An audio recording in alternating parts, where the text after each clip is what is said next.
Meu nome é Antônio Reis, eu sou pós-doutorando aqui na Escola de Comunicações e Artes, no Arquivo Miroel Silveira, que é um arquivo sob censura prévia ao Teatro Paulista. E eu quero contar um pouquinho antes da entrada no Miroel, antes do início do pós-doutoramento aqui na ECA, a minha relação com o tema da censura. Eu sou historiador de formação, sou mestre em Ciências da Comunicação e pude escrever alguns artigos sobre cinema e televisão no Brasil.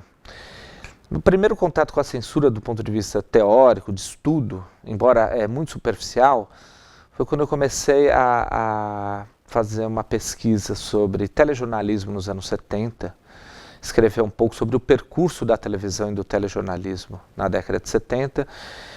E nesse estudo, pensando esse contexto da ditadura militar, nesse contexto de autoritarismo, eu pude ter contato com autores que escreveram um pouco sobre censura à televisão, né?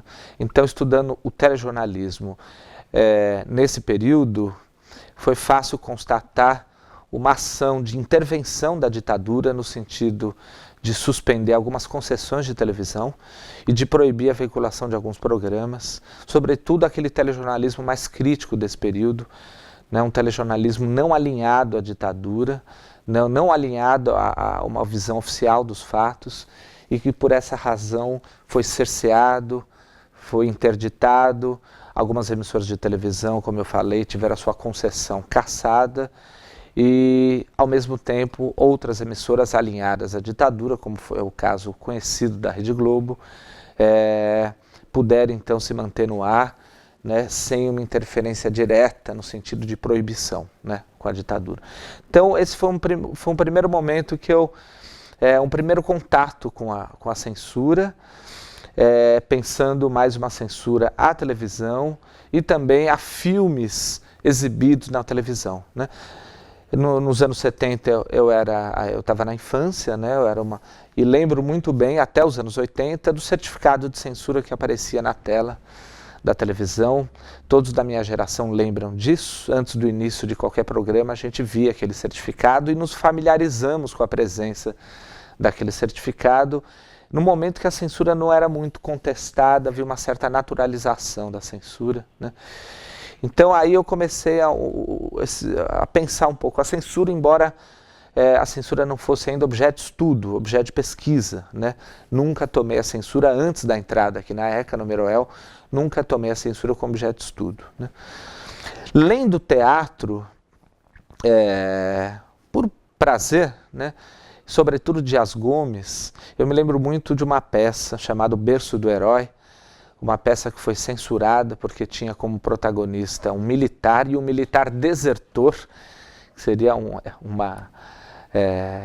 muito difícil imaginar que uma peça teatral de um dramaturgo conhecido como Dias Gomes pudesse ter sido liberada tendo como protagonista um militar desertor, né?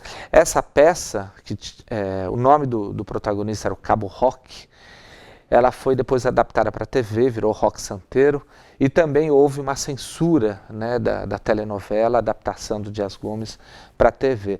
Esse caso sempre me chamou muita atenção, né, até o momento que a peça teve mudanças por parte do autor, e que já para mim ficava muito claro como a censura submete os artistas, né, ao arbítrio do Estado, como a censura subjuga, né, ou realmente cerceia no sentido de subordinar a classe artística, né, aos interesses do Estado, ao crivo do Estado, né, na proibição nesse caso da peça teatral.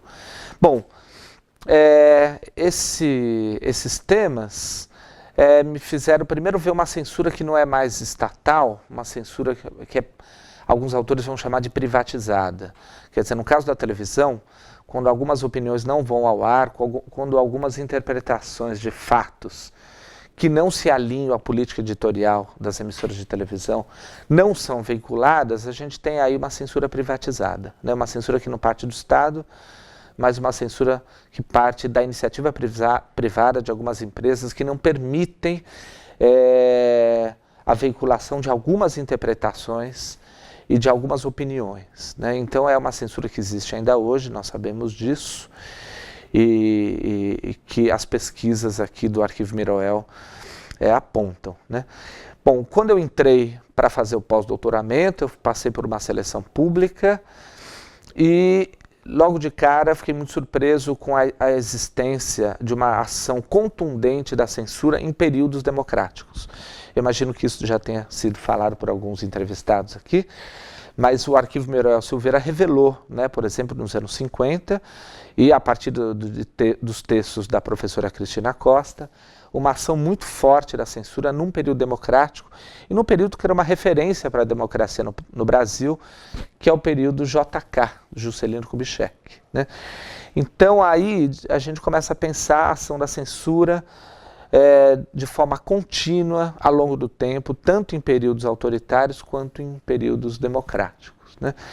No Arquivo Miroel eu faço orientação, coorientação e atendimento de bolsistas e eu coordeno a sala do arquivo, o que me trouxe um olhar ampliado da censura ao acompanhar diferentes pesquisas que vêm sendo realizadas, como iniciação científica, como mestrado, como doutorado. Então é um trabalho para mim muito rico acompanhar essas pesquisas e de alguma forma contribuir com o desenvolvimento delas, né, atendendo os bolsistas, que é parte do meu trabalho aqui no Arquivo Miroel.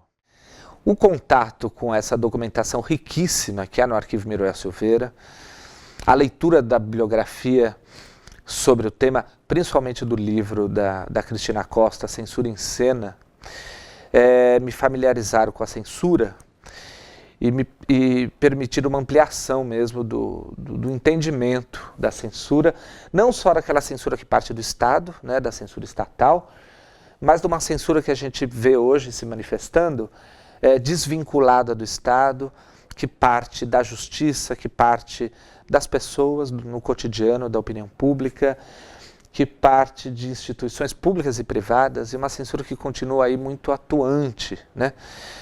A minha pesquisa particular é sobre a censura ao cinema nacional, né? Eu já estudei muito política e mercado, fui professor de política e mercado audiovisual em instituições de ensino superior, e agora eu estou olhando para a censura, primeiro a censura estatal, nos anos 50, nos anos 70, na democracia, na ditadura, para investigar um pouco melhor a ação estatal, né, que coibiu, mutilou, arrasou carreiras de cineastas no Brasil, colocou alguns autores no ostracismo, suspendeu a veiculação pública, a exibição pública de muitos filmes. Então a censura teve um efeito devastador em relação ao cinema nacional, né?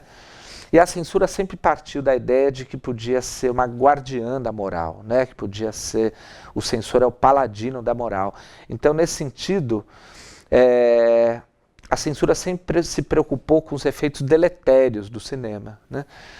De uma suposta influência perniciosa, negativa em relação ao público, o que mostra uma ação muito paternalista do Estado, no sentido de que deve proteger a infância, deve proteger inclusive os adultos, né, dessa suposta ação perniciosa, de um suposto efeito deletério dos filmes, né. Então, nesse sentido, a censura fez um mal muito grande ao cinema brasileiro, né. Ela vai ser extinta com a Constituição de 88, embora haja casos, a gente observa casos posteriores à Constituição de 88, ainda de censura ao cinema. Então a minha pesquisa ainda ela é inicial, eu não tenho resultados ainda para apresentar, mas a gente sabe que os cineastas e o cinema nacional conseguiu, em certa medida, superar a ação coercitiva do Estado, né, restritiva do Estado, e conseguiu, de alguma forma, até milagrosamente, fazer chegar ao público, né, as suas obras, os seus filmes, embora a censura sempre tentasse subjugar ou subordinar os cineastas à sua ação, né.